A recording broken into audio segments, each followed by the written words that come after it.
24. Lucas, capítulo 24. Vamos ler o que está escrito a partir do versículo 44, onde está escrito assim: a seguir, Jesus lhes disse: são estas as palavras que eu vos falei, estando ainda convosco.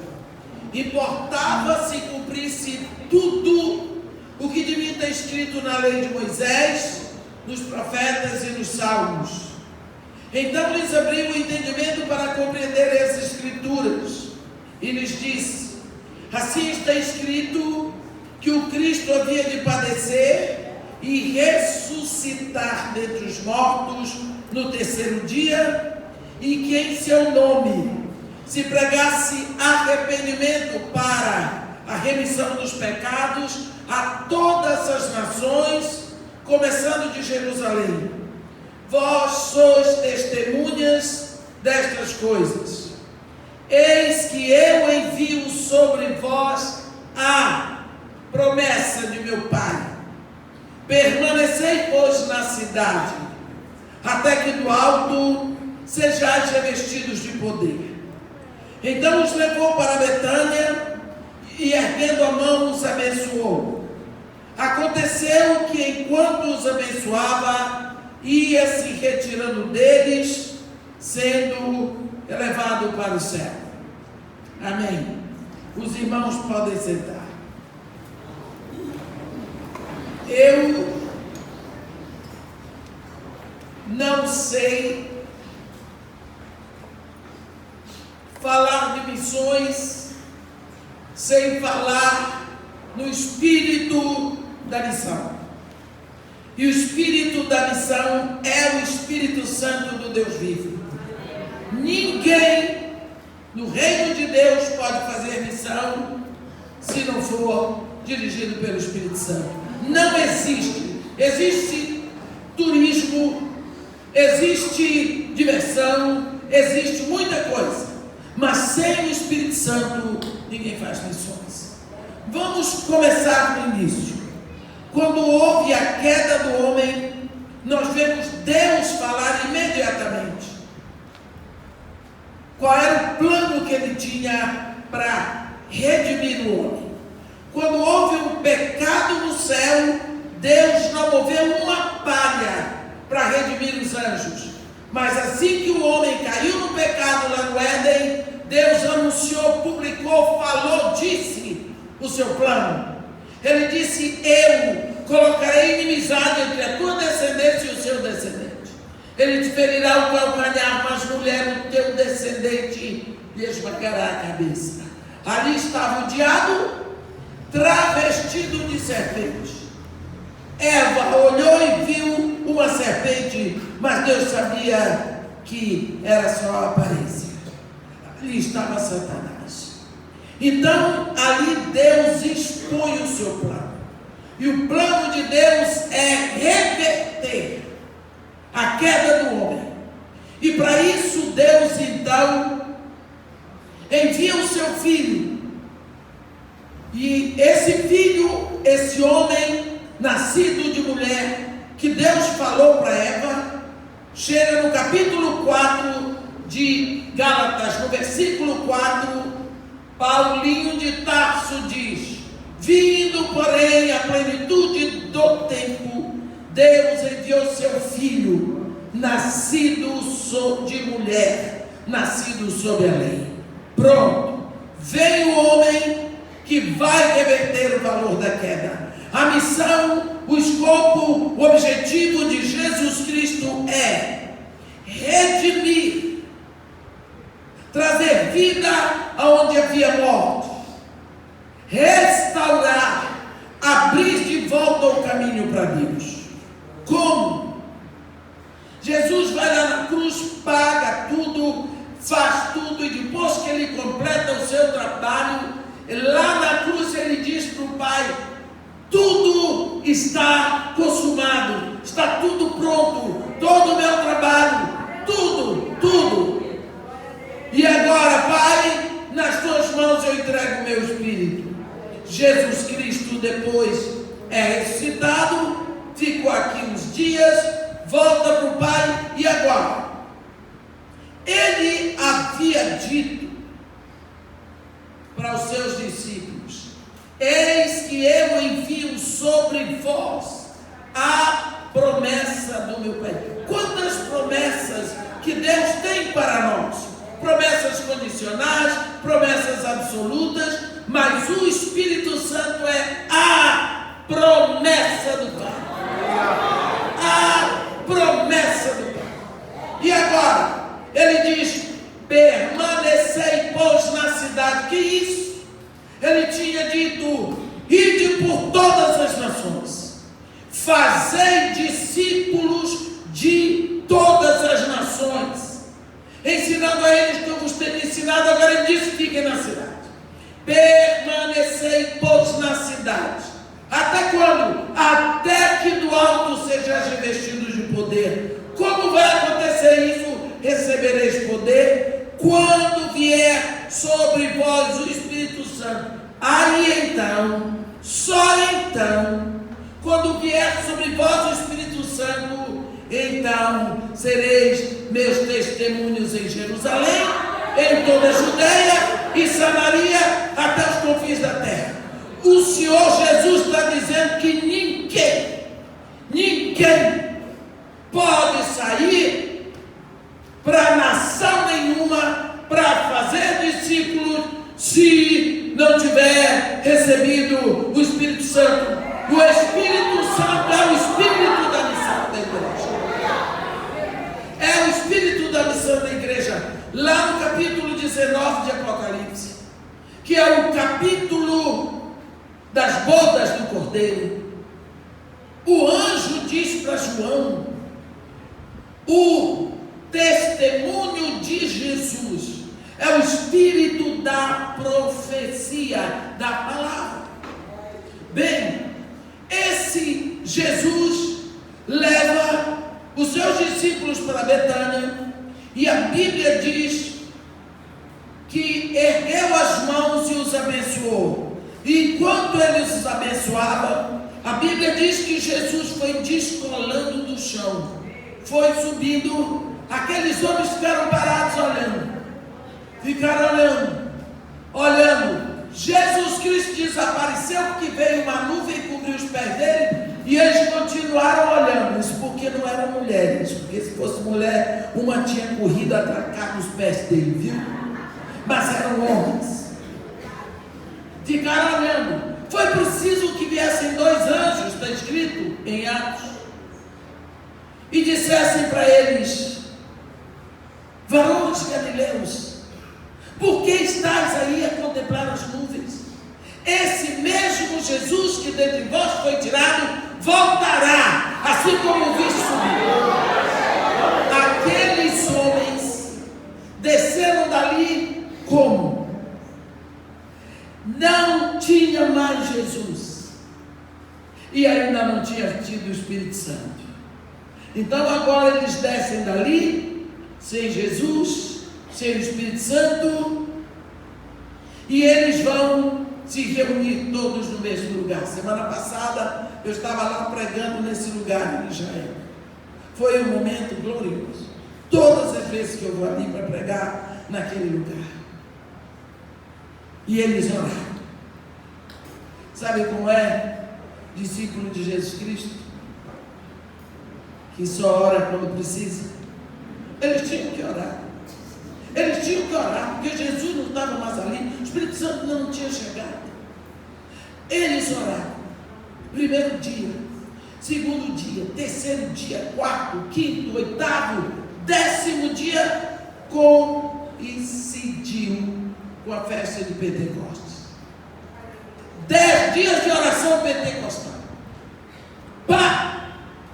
A Bíblia diz que eles estavam todos reunidos no mesmo lugar, quando ouviu-se um som do céu. Ouviu-se um som do céu, e o som era como de um vento impetuoso que encheu toda a casa. Foi distribuído entre eles línguas como de fogo, e todos passaram a falar em outras línguas, segundo o Espírito lhes concedia que falasse. desceu o Espírito Santo. Chegou o Espírito Santo, quem foi mais que ficou preso dentro de casa com medo dos judeus? Veio o poder, recebereis poder. Quando vier sobre vós o Espírito Santo, veio o Espírito Santo, veio sobre o poder se manifestou imediatamente, verbalmente. Pedro saiu, fez o maior sermão que até hoje já se ouviu. Todos compreenderam na sua própria língua. O Espírito Santo estava dizendo: viu? O Evangelho será pregado e entendido em todas as línguas. Esse Espírito toma a frente. Agora que ele chegou, os discípulos podem ir a todas as nações, mas tem que ser discípulo. E a grande característica do discípulo de Jesus é que o discípulo tem o poder da ministração do Espírito. Se não tiver, não adianta ir. Pode fundar um clube, pode fazer o que quiser, mas para ser discípulo de Jesus Cristo tem que ter o Espírito Santo. E outra coisa, para fazer discípulo tem que ser discípulo. Chegou o Espírito, e o Espírito não está de brincadeira, porque o Espírito Santo é, acima de tudo, santo. E agora, é tão triste andar por aí e ver uma gama imensa de evangélicos. Em todo canto a gente ouve falar de evangélicos. Todo canto. Eu tenho 31 anos de vida missionária. Eu já preguei nos 4 continentes e continuo pregando. Mês de outubro eu não preguei um domingo no Brasil. Isso não é para mim, glória. É muito tempo de cadeira de avião. Evangélicos. Evangélicos. Evangélicos. E eu fico procurando os discípulos. Jesus Cristo não me mandou fazer evangelhos. Ele me mandou fazer discípulos. E a diferença entre o evangelho e um discípulo é muito grande. Porque o discípulo parece com o seu mestre. O discípulo pensa como o seu mestre. O discípulo fala como o seu mestre. O discípulo vive como o seu mestre. O discípulo de Cristo tem a mente de Cristo. Evangélico, qualquer um pode ser. Evangélico, qualquer um. Outro dia, sei, vai ter alguns anos, eu vinha do aeroporto com um motorista. De uma hora para outra, um rapaz passou de bicicleta e ele gritou: ei, seu incircunciso! Eu pensei, eu disse: o senhor é cristão? Sou evangélico. Eu disse: tinha que ser. Para ter essa terminologia, tinha que ser. Então, o evangélico, ele se cobre da Bíblia. Então, com a Bíblia na mão, com alguns versículos memorizados, ele dá uma de filho de Deus. Precisamos tomar cuidado. No momento em que a igreja não prega mais sobre arrependimento, não prega mais sobre novo nascimento, não prega mais sobre santidade, surge essa gama de evangélicos. Sabia que o Rio de Janeiro, 70% da população do Rio de Janeiro é de evangélicos? Evangélicos. Agora, eu queria que tivesse 10% de discípulos. A coisa seria diferente. Mas nós vamos chegar. Vamos chegar e vamos ultrapassar. Agora, você deve estar aí pensando: será que eu sou discípulo? Será que porque eu, quando vejo alguém pregando, eu fico puxando para mim de enxada. Será para mim? É para mim. Será que você está pensando assim: será que eu sou evangélico? Ou será que eu sou discípulo? Jesus Cristo, de vez em quando vem aqueles maus pensamentos, vem aqueles maus desejos. Eu faço umas coisas que eu não quero que ninguém saiba, para pensarem que eu sou santo. Então será que eu não sou discípulo? Então eu vou explicar. Discípulo é estudante, é aprendiz. Discípulo é aluno. Não se engane. O meu ministério é mestre. Quantos mestres tem na igreja de Jesus Cristo que ele deixou para poder ajudar na igreja? Apóstolo, profeta, evangelista, pastor, mestre, são ministérios dentro da igreja. Agora, só existe um mestre, que é Jesus.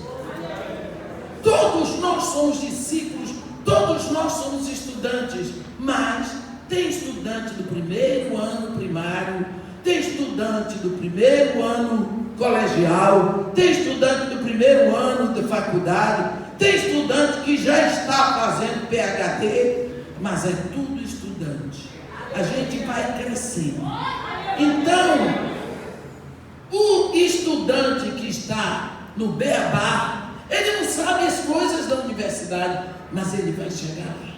Então nós somos todos aprendizes, nós estamos crescendo e tem um Espírito que veio para nos ensinar. Jesus Cristo disse que o Espírito Santo viria para nos ensinar todas as coisas e nos fazer lembrar das que ele tinha ensinado. Então, vamos dar exemplo aqui de um discípulo de Jesus Cristo, aprendiz do beabá. Capítulo 9 do livro de Atos. Vocês conhecem isso tudo que eu vou falar, mas vamos repetir. Você lembra que Paulo de Tarso, depois que fez tudo aquilo, produziu a primeira diáspora na igreja de Jerusalém, ele se sentiu tão fortalecido que ele pediu às autoridades eclesiásticas de Jerusalém cartas para que ele levasse para Damasco com ele, porque no caso de encontrar algum discípulo do caminho, que era a igreja, ele pudesse prender esse discípulo e trazê-lo para ser julgado em Jerusalém, possivelmente seria apedrejado como foi Estevão. Então, no capítulo 9 de Atos, está escrito assim no versículo 10: ora, havia em Damasco um discípulo chamado Ananias. Vamos parar aqui. Esse Ananias, você tem que prestar atenção, porque é a única vez que aparece o nome dele na Bíblia, mas nós aprendemos muito com a atitude desse homem. Ele era discípulo, por quê? Porque ele já tinha se rendido a Jesus Cristo de todo o coração. Ele já era filho de Deus, e o Espírito Santo já estava no coração desse rapaz. Então ele era um discípulo de Jesus Cristo. Então havia em Damasco um discípulo chamado Ananias. Disse-lhe o Senhor numa visão, olha, é Jesus que vai falar: Ananias. Ao que ele respondeu: eis-me aqui, Senhor. Então o Senhor lhe ordenou: dispõe-te e vai à rua que se chama direita, e na casa de Judas procura por Saulo, apelidado de Tarso, pois ele está orando. E viu entrar um homem chamado Ananias e impor-lhe as mãos para que recuperasse a visão. E isso Jesus está falando com Ananias. Olha a reação desse discípulo do beabá, mas discípulo, filho de Deus, morada do Espírito Santo, o coração dele. Ele responde para Jesus: Senhor, de muitos tenho ouvido a respeito desse homem. Quantos males tem feito aos teus santos em Jerusalém? E para que trouxe a autorização dos principais sacerdotes para prender a todos os que invocam o teu nome. Mas o Senhor lhe disse: vai, porque este é para mim um instrumento escolhido para levar o meu nome perante os gentios e reis, bem como perante os filhos de Israel, pois eu lhe mostrarei o quanto lhe pode sofrer pelo meu nome. Então vamos ver aqui o que foi que Ananias fez. Ananias, quando viu Jesus dizer isso para ele, Ananias disse assim: Senhor, eu sei de umas coisas que o Senhor não sabe, deixa eu lhe ajudar. O Senhor não está sabendo que é esse cara. O Senhor não sabe o que ele fez aos seus santos em Jerusalém, aos seus santos. O Senhor sabe o que ele veio fazer aqui? Ele trouxe a autoridade dos principais sacerdotes para prender a todos aqueles que invocam o seu nome. Agora o cara ficou cego, o Senhor quer cura. Deixa ele cego, porque cego ele não persegue a gente. Então você vê esse discípulo preocupado com Jesus Cristo, preocupado com os irmãos, querendo eliminar o malfeitor. E ele diz para Jesus Cristo: eu estou por dentro. O Senhor é que não sabe quem é esse cara. Você vê a imaturidade dele. Isso significa que o discípulo do beabá, imaturo, ele não conhece ainda o Senhor, como uma criança de 3 meses ainda não conhece o Pai. Não é? Mas ele não deixa de ser filho. Esse homem, como aqueles discípulos que estavam no barco e foram acordar Jesus: Jesus, Senhor, não te importa que pereçamos? Quer dizer, estavam com medo que Deus morresse afogado. Eles não sabiam que Jesus Cristo é Deus, tanto que eles perguntaram: quem é este que até o vento e o mar lhe obedecem? Eles não tinham noção. Assim, o discípulo imaturo dá conselho a Deus. Jesus Cristo ouviu toda a charopada dele, né? E disse para ele: não vai, porque este é para mim um instrumento. Este é o instrumento escolhido para levar o meu nome perante os gentios e reis, bem como perante os filhos. Jesus Cristo não tinha aberto esse segredo nem para Pedro, nem para João, nem para Tiago, para ninguém em Jerusalém. Podia ter dito: ó, esse que está aí prendendo todo mundo é instrumento escolhido para mim, não perturba não. Mas não abriu para os colunas da igreja, mas abriu para o discípulo principiante. Você está vendo a intimidade do discípulo com o seu Senhor, ainda sendo ele principiante? Ele está falando com Jesus. E Jesus, depois que ele explicou tudo, aí ele disse: então eu vou, já que me explicou direitinho. Aí você vai ver como ele é. Ele entra na casa de Judas e fala com Paulo como se ele conhecesse Paulo há muito tempo. A Bíblia diz que Ananias foi, entrando na casa, impôs sobre ele as mãos, dizendo: Saulo, irmão, nunca tinha visto. Olha a folga aqui. Saulo, irmão, o Senhor me enviou a saber, o próprio Jesus, que te apareceu no caminho por onde vinhas, para que recupere essa visão. Saulo, irmão, eu vim aqui pôr a mão para você, que quem me mandou foi Jesus, que me apareceu no caminho, me contou tudo. Eu sou assim com ele, me contou a história toda, estou por dentro de tudo. Isso é outra característica do discípulo imaturo. Ele faz questão que todo mundo saiba que ele é espiritual,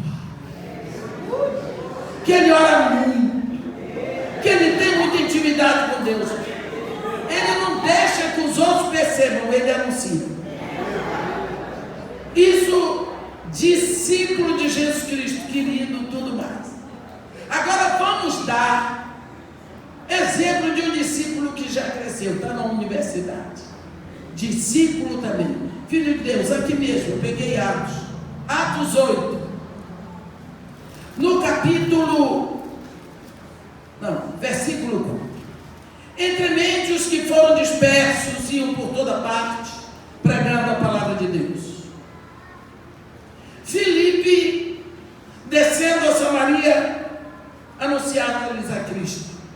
As multidões atendiam unânimes as coisas que Filipe dizia, ouvindo-as, e vendo os sinais que ele operava, pois os espíritos imundos de muitos possessos saíam gritando em alta voz, e muitos paralíticos e coxos foram curados, e houve grande alegria naquela cidade. Você já pensou que ministério? Que ministério fantástico! Filipe era o evangelista. Agora, você já pensou agora, Filipe está com um igrejão em Samaria. As multidões, a Bíblia diz que eles vinham para Filipe.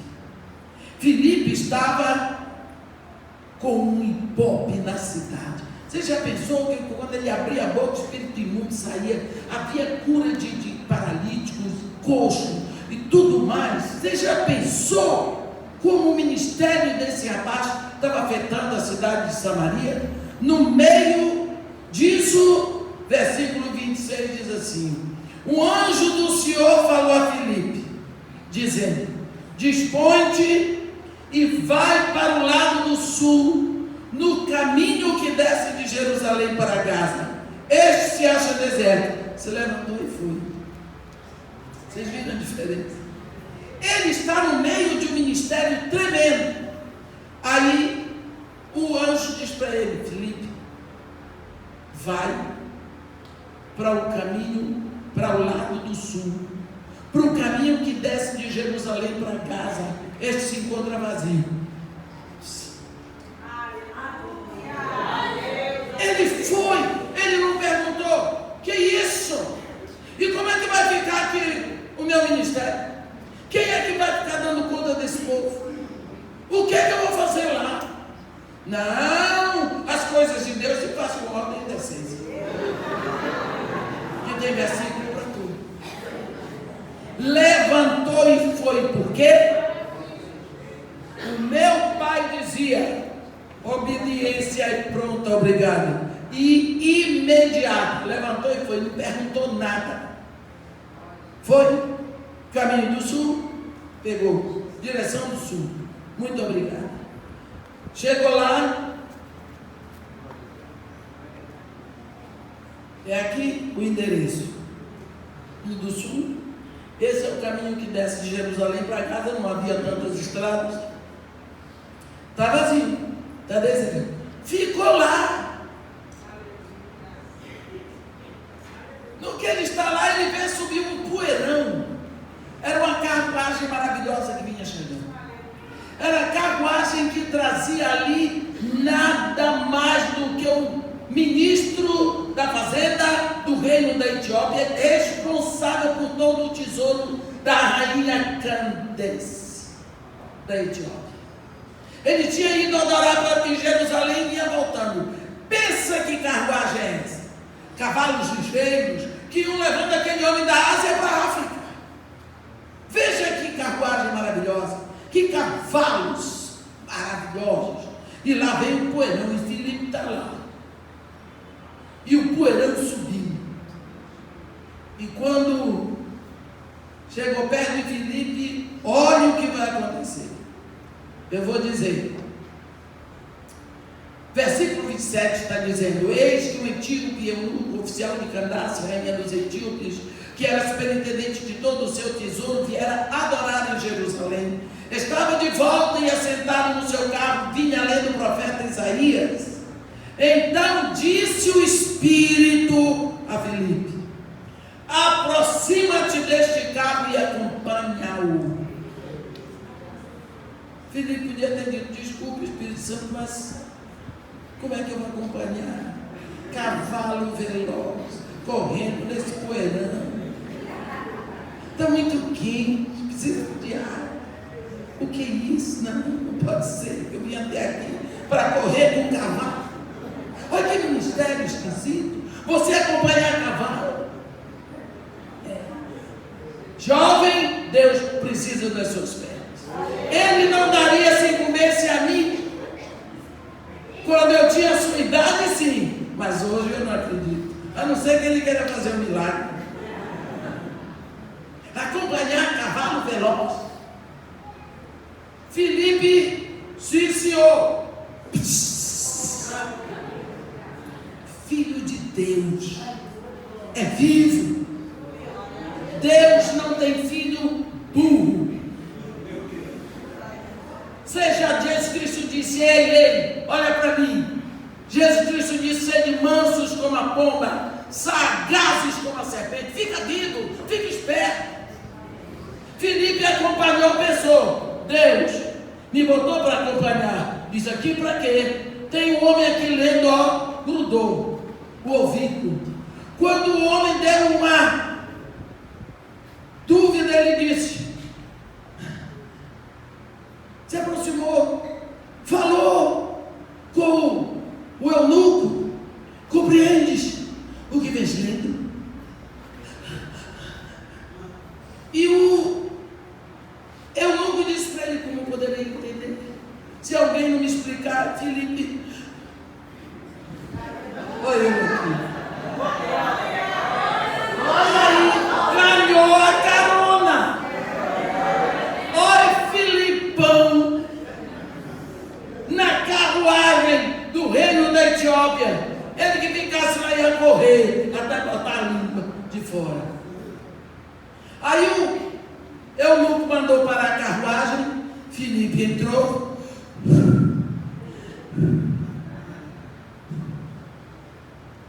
A passagem que ele estava lendo era Isaías 53.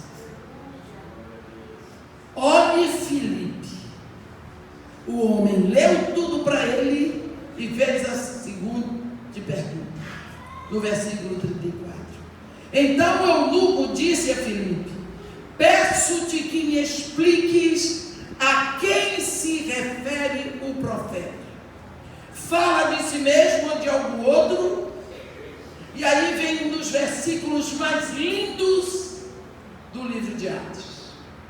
Versículo 35. Então Filipe, começando por essa passagem da Escritura, anunciou-lhe a Jesus. Olhe que discípulo! Pegou Isaías 53, 700 anos antes de Jesus vir. Tá? Pegou ali, Jesus, meu grupo. Por quê? Esse é um discípulo amadurecido. Esse é um discípulo amadurecido, ele conhecia a Escritura. Discípulo precisa conhecer a Escritura. Discípulo precisa ler a Bíblia, comer a Bíblia. Discípulo precisa. É uma vergonha o que se vê hoje. Mesmo em campo missionário que eu vou, em conferências que eu dou, não sabem a Bíblia. Não sabem. Eles têm tempo para ficar com esse mafioso no celular, mas ele não tem tempo para a Bíblia. Agora tem uma mania: eu estava com o celular, mas que minha Bíblia está no celular. Não, senhor, não é não. Porque quando você tem a Bíblia no celular, você não fica assim, ó, com o dedinho enquanto eu estou pregando. Fica não. Eu não sou doida, eu presto atenção. Fica lá com o dedinho, ó, procurando o assunto. Que isso? E quer ser discípulo? Que espírito é esse que está agindo na sua vida, meu? Que você está anos e anos e anos e não muda? Quanto você cresceu nesses 3 últimos anos? Ficou lá? Falta de alimento? Na minha igreja não tem escola dominical. Você sabe ler? Sei. Tem a Bíblia, então vá, você está com o Espírito Santo. Que vergonha. Filipe conhecia os profetas. Filipe conhecia os profetas. Conhecia. Mês passado estava pregando numa igreja, comecei a pregar sobre as perguntas retóricas. E uma pessoa me disse: a senhora pegou em provérbio? Eu disse: minha filha, pela pergunta retórica. Mas não é provérbio, você nunca leu o profeta Amós. Eu fico impressionada, porque para mim ele é o maior, mais fascinante profeta dos profetas menores. A pessoa confunde uma pergunta retórica com provérbio. Não tem condição. Missionário. Olhe de Filipe. Filipe conhecia os profetas, porque discípulo de Jesus Cristo ministrava os profetas. Jesus Cristo ensinava os profetas. No dia de Pentecostes, você viu Pedro? O que acontece aqui é que foi dito pela boca do profeta Joel: e acontecerá naqueles dias, diz o Senhor, que derramarei do meu Espírito sobre toda a carne. Citou de cor toda a profecia de Joel. Não ficou assim: João, meu filho, vê se arranja aí um livro de Joel para mim. Fui pregar um congresso fora do Brasil com uma outra brasileira. Faltou luz, a mulher não pôde pregar porque o tablet dela não podia funcionar.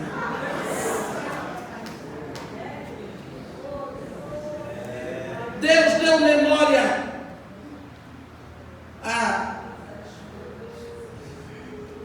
a tecnologia deu memória para o tablet, mas deu memória para nós. Aí as pessoas dizem assim: mas irmã, a senhora tem uma memória, graças a Deus. Você não tem? Não, irmã, não tem. Como é seu nome? Nome do seu pai, sua mãe, seu endereço, seu telefone, sabe tudo. A memória só não serve para reter a palavra de Deus. Que memória é essa?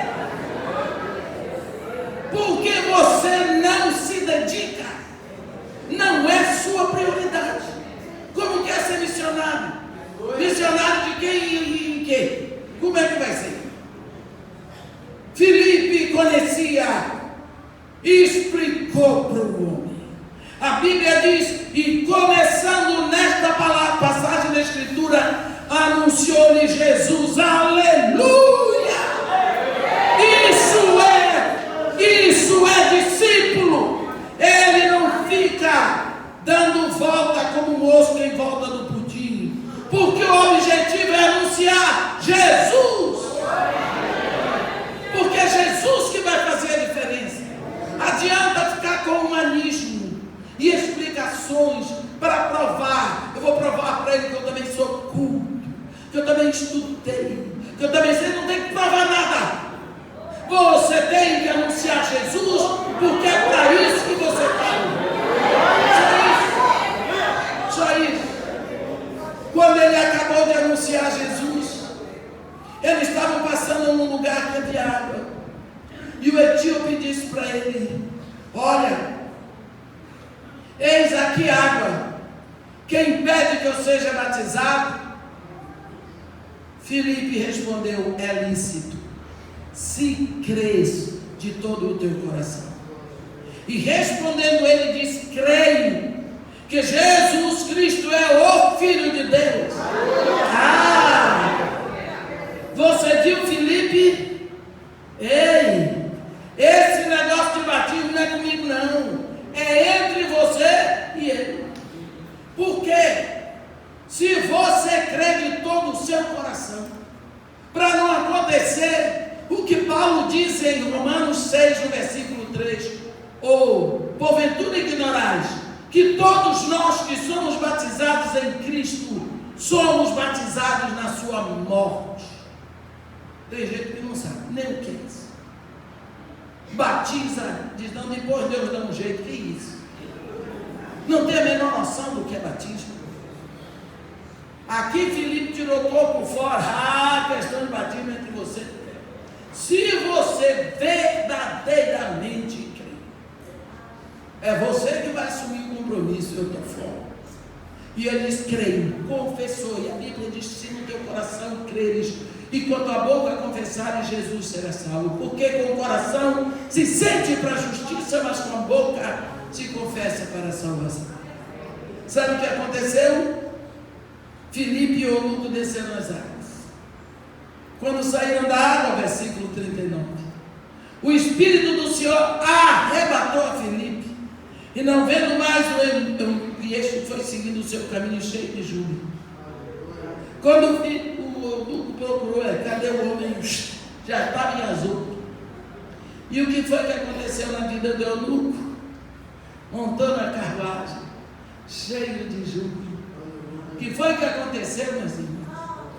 O que foi que aconteceu? Que o Evangelho entrou na África. Aleluia. Pelo ministério de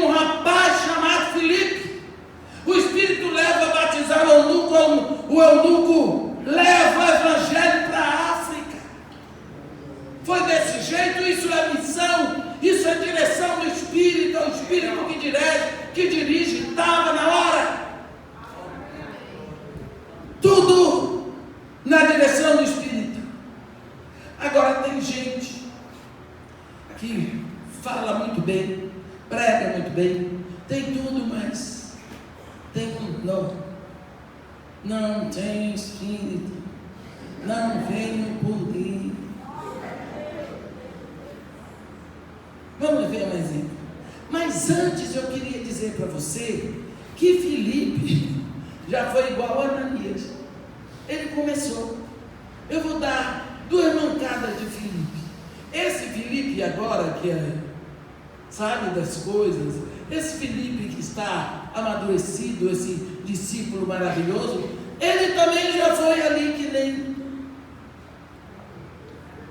João 14. João 14, está Jesus pregando: não se turbe o vosso coração, credes em Deus, crede também em mim. Na casa de meu pai há muitas moradas, e se assim não for eu vou-lhe teria dito, pois eu irei e vos prepararei lugar, e quando eu tiver ido e preparado o lugar, voltarei e vos receberei para mim mesmo, para que onde eu estou estejais vós também, e vós sabeis o caminho para onde. E aí grita Tomé, o bravo, que Tomé era bravo: nós não sabemos o caminho quando o Senhor vai, quanto mais sabemos. Ele disse: Tomé, eu sou o caminho e a verdade. Enquanto Jesus está explicando para Tomé, Filipe entra com uma das dele: Senhor, mostra-nos o Pai. Isso não te passa. Isso está no versículo. Mostra-nos o Pai, que você acaba com essa conversa toda aí com coisa, só isso, mostra-nos o Pai, quero ver o Pai. Jesus disse: Filipe, há tanto tempo eu estou convosco e não me conheceis. Quem vê a mim, vê o Pai. E você viu a mancada de Filipe, quer dizer, Filipe já foi discípulo principiante, que é outra.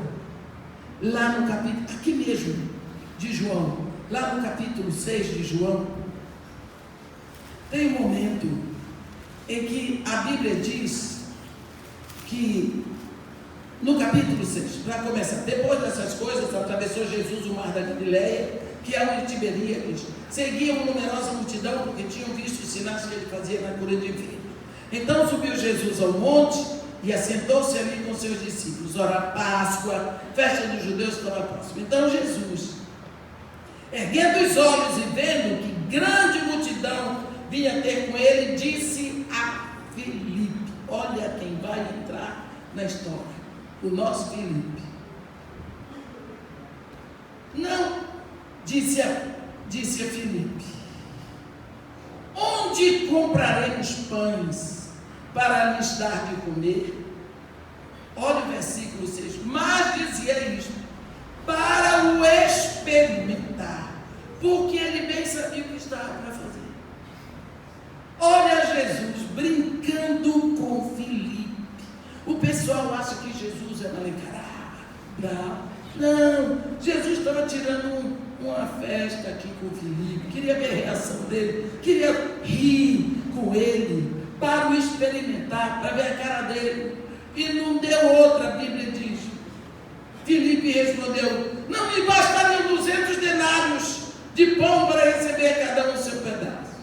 Olha o que significa: tira isso da cabeça, Senhor, nem pensa nisso, porque mesmo trabalhando 200 dias, não daria para comprar pão para essa turma toda. Ele entrou no bar.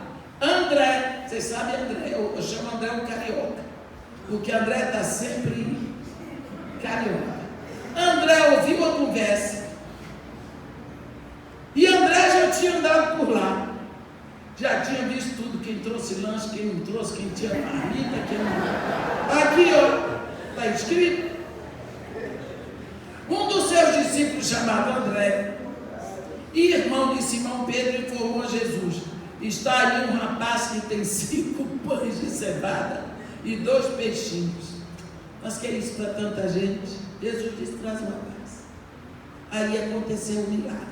O que eu quero dizer é que aquele convívio de Jesus com seus discípulos era muito bem ventilado, era muito, com muita alegria, com muita pureza, com muita santidade, muito ensino. Então você está vendo quem era Filipe? Agora, ele é o Senhor Filipe, também com o Espírito Santo. Quem não é? Aí agora eu vou falar de um outro rapaz, aqui em Atos, rápido, porque eu sei que o meu tempo está se esgotando, e quando eu estou pregando, o tempo vai que vai. Capítulo 18 de Atos, versículo 24. Nós já vimos um discípulo principiante e vimos um discípulo que já está na universidade. Agora vamos ver. Versículo 24. Nesse meio tempo, chegou a Éfeso um judeu, natural de Alexandria, chamado Apolo, homem eloquente e poderoso nas Escrituras. Era ele instruído no caminho do Senhor e, sendo fervoroso de espírito, falava e ensinava com precisão a respeito de Jesus, conhecendo apenas o batismo de João. Ele, pois, começou a falar ousadamente na sinagoga. Ouvindo-o, porém, Priscila e Áquila tomaram-no consigo e com mais exatidão lhes puseram o caminho de Deus. Olha, você vai ler o Evangelho do Dr. Lucas e você vai ler todo o livro de Atos, 28 capítulos, também escrito pelo Dr. Lucas, porque Atos é uma carta que Lucas escreve para o seu discípulo Teófilo. Você dificilmente vai encontrar uma pessoa tão elogiada, com os requintes e os títulos que Lucas dá para esse Apolo. Primeiro, ele era um judeu. Nesse meio tempo chegou a Éfeso um judeu, quer dizer, tem autoridade, tem história, ele tem background. Natural de Alexandria, puxa vida, o fato de ser natural de Alexandria diz que ele era um homem cultíssimo, letradíssimo. Por quê? Porque naquela época Alexandria tinha a maior biblioteca da Ásia. Então uma pessoa de Alexandria era uma pessoa culta, uma pessoa que lia muito, uma pessoa instruída. O nome dele era Apolo, homem eloquente. Olhe bem, uma das coisas que está faltando no nosso púlpito hoje é eloquência. As pessoas estão indo para o púlpito para dizer nos vai, nos vem. Ou então diz assim, a gente, está faltando eloquência. Mas a Bíblia diz que ele era eloquente, poderoso nas Escrituras, quer dizer, o homem conhecia, ele viajava, ele andava, ele fazia todas as coisas que conhecia. Quer mais títulos? Era ele instruído no caminho do Senhor, conhecia o Evangelho, fervoroso de espírito.